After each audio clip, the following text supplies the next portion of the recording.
पहली ननद का ससुराल। हाय हाय ननद, उफ उफ ननद, ननद। क्या आपकी ननद भी आपको तीखी मिर्च की तरह लगती है? तो ये कहानी आपके ही दुख को बयां करती है। ये कहानी शुरू होती है नेहा के ससुराल से, जहां अपने जीवन से परेशान नेहा आटा गूंद रही थी। हम औरतों की तो किस्मत ही खराब है। गर्मी हो, बारिश हो, धूप हो या कड़कती ठंड, रसोई का काम हम पर ही सौंप दिया जाता है। ठंड में तो फिर भी दिक्कत नहीं है भाभी, कम से कम चूल्हे के पास तो रहते हैं। और जब इतनी भूख लगती है कि रात को 10-12 बजे भी खाना मांगते हैं, उस वक्त रसोई में आना कितना भारी लगता है मैं ही जानती हूँ। बाकी सबका क्या है, सभी तो कंबल ओढ़ कर आराम से बैठ जाते हैं। और ऊपर से मेरी ननद, कितना भी कर लो इनका पेट तो हमेशा खाली ही रहेगा। अच्छा लगता है आपने माँ जी और दीदी की बातें सुन ली होगी, वरना मैं सोचूं हमेशा खिलखिलाते हुए रसोई में आने वाली मेरी भाभी आज इतनी छिड़ी हुई क्यों लग रही है। तभी नेहा को संतोष की आवाज आती है। अरे बाथरूम के बाहर पानी क्यों टपक रहा है? ये कैसी सीलिंग बनवाई थी बहू तुमने? ये लो आ गया बुलावा। भागती हुई नेहा अपने ससुर के पास जाती है। बाथरूम के बाहर की सीलिंग तो हमेशा से डैमेज थी पापा जी। मैंने तो कितनी बार कहा बनवा लो और मजदूर भी बुलाया था, पर आप शायद भूल गए कि दीदी ने उसे वापस भेज दिया था ये कहकर कि मैं फिजूल के खर्च करवा रही हूँ। तो छत तो अब टपकेगी ना। ये तो बहुत ज्यादा टपक रही है। मैं आज शाम को ही छत बनाने वाले को बुला कर ले आऊंगा, वरना पता चला किसी का पैर फिसल गया और कोई गिर गया। नहीं बाबा नहीं, ये नहीं होना चाहिए। मैं फर्श पोंछ देती हूँ और यहाँ ना एक पतीला लाकर रख देती हूँ, सारा पानी उसी में भरता रहेगा। और प्लीज़ मम्मी जी आप तो बाथरूम में जाइएगा ही मत। अगर बहुत इमरजेंसी हो तो मेरे साथ चलिएगा, वरना आप गिर गिर गई तो रसोई के साथ साथ मुझे आपको भी संभालना पड़ जाएगा। अच्छा सुनो नेहा, आज मुझे 2 टिफ़िन पैक कर देना। वो मेरा दोस्त है ना प्रेम, उसकी बीवी ने उसे टिफ़िन देना ही बंद कर दिया। सुबह उठकर टिफ़िन बनाना ही नहीं चाहती। आजकल की लड़कियों को पता नहीं क्या हो गया है। प्यार से तुम मुझे 10 टिफ़िन भी बनाने बोलोगे ना तो मैं 10 के 10 टिफ़िन बना दूंगी। 2 टिफ़िन की क्या बात, मैं अभी तुम्हारा टिफ़िन तैयार कर देती हूँ। और मम्मी जी आप टेबल पर आ जाइए, नाश्ता तैयार हो गया है। नेहा अपनी नाराज़गी भूलकर घर के कामकाज में लग जाती है। दोपहर के वक्त जैसे ही नेहा सोने जाती है, सुष्मिता के पेट में दर्द होने लगता है। बहू तो सो रही है, अब उसे क्या उठाने जाऊं? इतने में से मैं क्या गिर जाऊंगी। और सुष्मिता अकेले ही बाथरूम जाने लगती है। जैसे ही वो बाथरूम के बाहर पहुंचती है, फर्श पर पड़ा पानी उसे दिखता नहीं और वो फिसलकर गिर जाती है। बहू, बहू! अपनी सास की आवाज़ सुनकर नेहा भागती हुई उनके पास जाती है और किसी तरह उठाकर कमरे में लाती है। बहू मेरी कमर! थोड़ा सब्र रखिए मम्मी जी, मैं यहीं हूँ, आपको कुछ नहीं होने दूंगी। मैंने डॉक्टर को फ़ोन कर दिया है, वो आते ही होंगे। इन्हें भी फ़ोन कर देती हूँ। नेहा एक ही सेकंड में सभी को फ़ोन कर देती है। अगले ही पल संतोष और रोहन भी वहाँ आ जाते हैं। आजकल हर तीसरे घर में ऐसा एक्सीडेंट हो रहा है। एक तो बारिश का मौसम, ऊपर से आजकल घर इतना कमज़ोर बनाया जाता है कि बनने के 6 महीने बाद ही छत टपकने की प्रॉब्लम हो जाती है। ऊपर से ये टाइल्स का चलन, वो भी वाइट टाइल्स जिस पर गिरा हुआ पानी भी नहीं दिखता। वैसे घबराने की कोई बात नहीं है सुष्मिता जी, ज़रा सी मोच चाहिए आपको, 3-4 दिन में ठीक हो जाएगी। आप मुझे दवाइयाँ बता दीजिए डॉक्टर साहब, मैं वक्त पर मम्मी जी को दवाइयाँ दे दूंगी। देखा मम्मी जी, मैंने कहा था ना मैं आपको कुछ नहीं होने दूंगी। संतोष डॉक्टर साहब को दरवाजे तक छोड़ने जाता है, तभी सुष्मिता का फ़ोन बज जाता है और फ़ोन पर कॉल था निकी का। हाँ बेटा, कैसी है तू? अब की आवाज़ को क्या हुआ मम्मी, सब ठीक तो है ना? भाभी ने कुछ बोला है क्या? आ जाओ क्या वहाँ पर? अरे नहीं बेटा, बहू तो बेचारी दोपहर से मेरे आगे पीछे घूम रही है। वो मेरा पैर फिसल गया ना बेटा। क्या आप गिर गई मम्मी? हे भगवान, न जाने किसकी नजर लगी आपको। भाभी ने आपकी नजर उतारी कि नहीं? मैं भी आ रही हूँ वहाँ, फिक्र मत कीजिए। अब क्यों फिक्र करती हैं दीदी, मैं हूं ना, मैं सब देख लूंगी। क्या यही रिस्पॉन्सिबिलिटी निभा रही हैं आप भाभी? हैं, मेरी माँ फिसल गई, यही ख्याल रख रही हैं आप उनका? मुझे आप पर जरा भी भरोसा नहीं है, मैं आ रही हूँ वहाँ पर। बस अगले ही पल वो हो जाता है जिसका नेहा को कभी भी इंतजार नहीं था। निक्की पहुंच जाती है अपने मायके। दरवाजे से निक्की चिल्लाती हुई अपने घर में घुसती है। गिरा दिया मेरी माँ को। 30 साल रही हूँ मैं मम्मी के साथ, इतने दिनों में मेरी माँ कभी नहीं गिरी और अब गिर गई।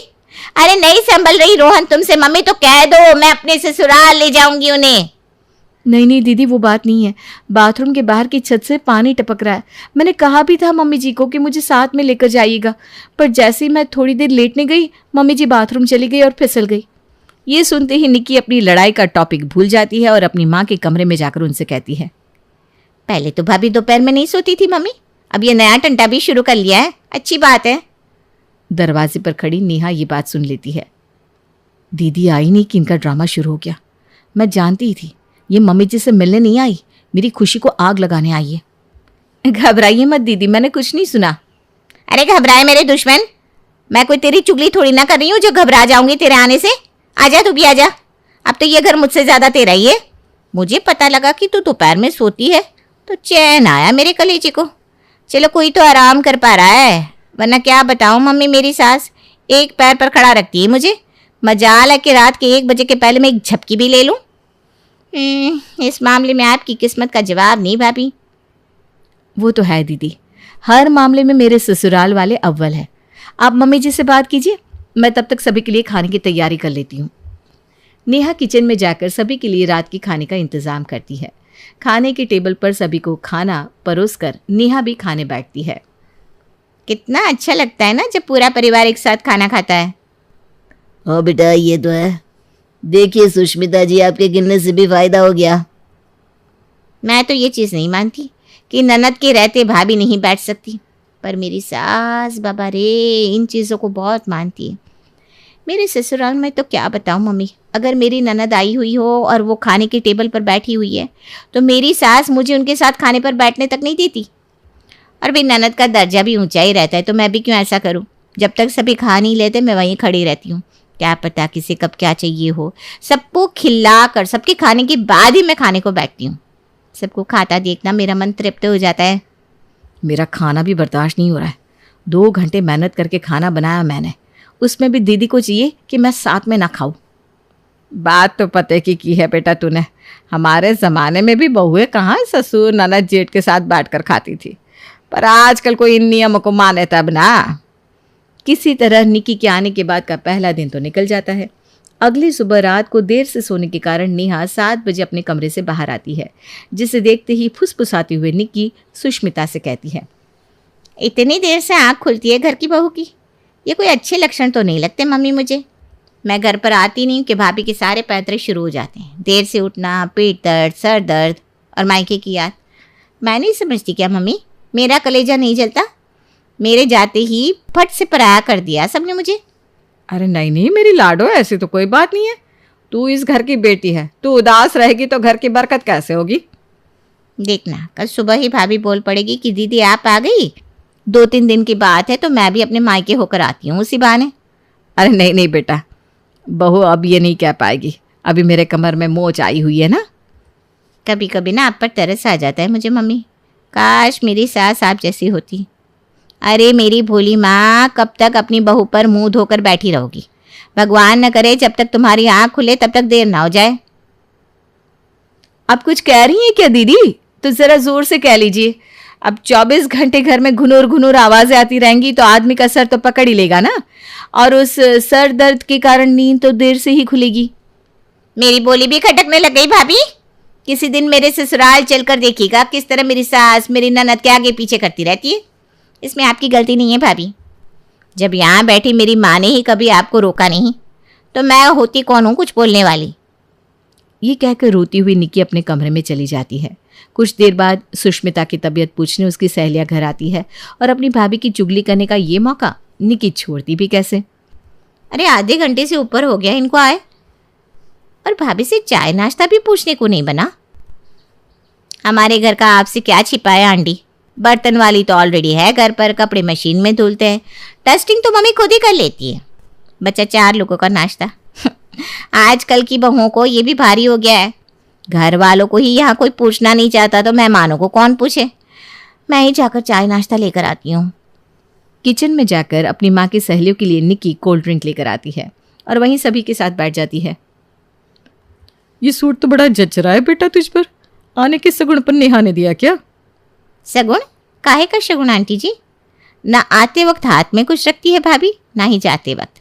मजाल है कि मेरी ननद मेरे घर आए और मैं उन्हें खाली हाथ भेज दूँ। मेरी ननद की शादी को 7 साल हो गए। एक ननद भी नहीं है, 3 ननद है। एक गई तो एक आई, पर आज भी जब भी वो आती है हाथ में कम से कम 5100 रखते हैं मेरे पति। अरे रखना ही चाहिए, पर अपनी अपनी किस्मत है, अपने अपने संस्कार है। अपनी अपनी किस्मत तो है दीदी। जीजा जी की 4 फैक्ट्रियां हैं और आपके भाई एक कंपनी में काम करते हैं जिसमें इनकी सैलरी ही कुल मिलाकर 50,000 है। जिस हिसाब से हमारे घर पर मेहमानों का आना जाना लगा रहता है, अब सबके हाथों में कुछ ना कुछ रखती रहूंगी तो 50,000 में से 5,000 भी हाथ में नहीं रह जाएगा। ये लीजिए, सबके सामने ही है आंटी जी। ये सब बातें होती है क्या मन से लगाने की? मैं कोई भाभी को ताना थोड़ी ना दे रही थी, मैं तो बस एक बात बता रही थी। इस तरह छोटी छोटी बातें पकड़ेंगी ना भाभी आप, फिर तो घर चल गया। और कौन सा गलत कह दिया मैंने? बस पहले साल ही आपने मेरे हाथ में जो रखा सो रखा। उसके बाद कौन निकी कैसी ननद, जबकि इकलौती ननद हूँ मैं। 4-5 ननदें होती तो बात समझ में भी आती। अरे एक साल में एक ही बार आना है भाई। तुम दोनों भी ना क्या बातें लेकर बैठ गई? कहाँ थी तुम नेहा, देखी नहीं बेटा? दोपहर में भाभी आराम करती है ना आंटी जी, आप तो उठ गई हैं। भाभी मेहमानों के लिए ज़रा चाय नाश्ते का इंतज़ाम कर दीजिए, वरना आपको और सोना है तो सो जाइए, मैं कर दूंगी नाश्ते का इंतज़ाम। वैसे भी मायके में आकर कौन सा आराम मिलता है मुझे, जब भी आती हूँ हाथ पर चलते रहते हैं मेरे। और इसी तरह कभी किसी बात पर तो कभी किसी बात पर निक्की नेहा को ताने मारती ही रहती। हद हो गई, क्या करूं मैं यहाँ रुककर, ताने सुनूं अपनी ननद के? आइए ना दीदी, मम्मी जी की सेवा करने तो वही करें आप। कर दी ना गलती आपने भाभी। हर बार दीदी के तानों से बचने के लिए आप मायके जाकर बैठी रहेंगी तो दीदी कभी नहीं सुधरेंगी। चूहा अगर बार बार खाना खराब कर रहा है तो फिर एक बार पिंजरा लाकर उसे पकड़ना ही पड़ता है। अब पढ़ी लिखी है, कोई तरकीब निकालिए। और इस बार नेहा ठान लेती है कि इस मसले का हल वो निकाल के ही रहेगी। क्या सेवा की है दीदी आपने मम्मी जी की, मानना पड़ेगा। डॉक्टर ने बोला था मम्मी जी 3 से 4 दिन के अंदर ठीक हो जाएगी, और हो भी गई। और उसके बाद भी अब तो 1 हफ्ता होने आया। मेरा मतलब आप तो बस मम्मी जी की तबीयत ठीक करने आई थी। आपके ससुराल में आपकी सास को भी आपकी ज़रूरत होगी ना। आपके बिना आपका ससुराल संभलेगा कैसे? एक आप ही तो है घर को बांध कर चलने वाली। बात तो बहुत ठीक कह रही है बेटा, तेरा घर तो वही है। सब्जी दूं दीदी आपको? खाने को देखकर ना एक बात याद आ गई। रोहन, मेरी वो फ्रेंड है ना बबीता, आज उसका कॉल आया था। 5 दिन पहले उसकी ननद आई थी। जब से आई हर रोज बबीता के साथ पूरे परिवार को घुमाने लेकर जाती है। आज का डिनर भी उन्होंने बाहर ही किया। बबीता की ननद पता है क्या कहती है? दिन भर भाभी आपको काम करना पड़ता है, अब मेरे आने के बाद भी काम करना ही पड़े तो मेरे होने का क्या फ़ायदा, हम सब बाहर खा लेते हैं। हाँ, पर कहते हैं ना किस्मत किस्मत की बात है। कहाँ बबीता की किस्मत और कहाँ। अगली सुबह 6 बजे तैयार होकर नेहा अपने कमरे से बाहर आती है। अभी तक दीदी उठी नहीं मम्मी? बताइए, यहाँ इस तरह देर तक सोकर अगर दीदी ने अपनी आदत बिगाड़ ली तो उनके ससुराल वाले तो आपको ही सुनाएंगे ना। अरे ये तो मैंने सोचा ही नहीं था बहू। आप भूलिए ना मम्मी जी, इन्हीं सब कारणों से तो मैं जब भी अपने मायके जाती हूँ मेरी माँ मुझसे सारा काम करवाती है। क्योंकि अगर मायके जाकर मैं आराम करने लगूंगी तो फिर मेरा मन तो करेगा और आराम करो, और फिर यहाँ वापस लौट कर मुझे काम करने में आलस महसूस होगा। आखिर अपना घर तो ससुराल ही होता है ना मम्मी जी, और वहाँ आलस दिखाना तो सही नहीं है। अरे तू जाकर निक्की को उठा और उससे कह दे सुबह का नाश्ता और दोपहर का खाना वही बनाएगी। जब से आई है एक काम नहीं किया उसने। अगर उसकी काम करने की आदत छूट गई ना तो बेकार में उसके ससुराल वालों के सामने मेरी नाक कट जाएगी। और यहाँ निक्की फंस जाती है। किसी को पराठे खाने हैं तो किसी को फुल्की, किसी को पनीर की सब्जी तो किसी को दाल फ्राई। खाना बना बना कर निक्की परेशान हो जाती है। ये क्या हो गया मम्मी को आज? इतना काम तो मैं अपने ससुराल में नहीं करती। इतना क्या, वहाँ तो मैं कुछ भी नहीं करती। मम्मी जी है, मेड है, यहाँ रुककर अब फ़ायदा नहीं है। इतना काम करने के बाद तो चुगली करने की ताकत भी नहीं बचेगी मुझ में। और नाश्ते के काम से ही थक कर निक्की अपना बैग पैक कर लेती है और ससुराल निकलने की तैयारी करने लगती है। ये तूने कहाँ जाने के लिए बैग पैक कर लिया बेटा? वो मेरे दिमाग में ना भाभी की बात आ गई मम्मी। मैं ही तो हूँ जो मेरे ससुराल को बांध कर चल रही हूँ। मेरे बिना वहाँ मम्मी जी को कौन संभालेगा। मैं तो यहाँ बस आपके लिए आई थी। अब आप ठीक हो गई हो तो मैंने बैग पैक कर लिया। मैंने भी बैग्स पैक कर लिए हैं दीदी, मैं भी आपके साथ चल रही हूँ। और जाना भी चाहिए मुझे। मैं भी तो देखूं कि कैसे आप अपनी ननदों की खातिरदारी करती हैं, तभी तो जाकर मैं सीखूंगी, है ना मम्मी जी? ऐसी बात है तो जा बेटा, तू होकर आ। हैं? नहीं नहीं। और नेहा की चाल के आगे निक्की ऐसी फंसती है कि दुम दबाकर अपने ससुराल भाग जाती है। और इस दिन के बाद निक्की कभी भी नेहा की बुराई करने की सोचती भी नहीं है।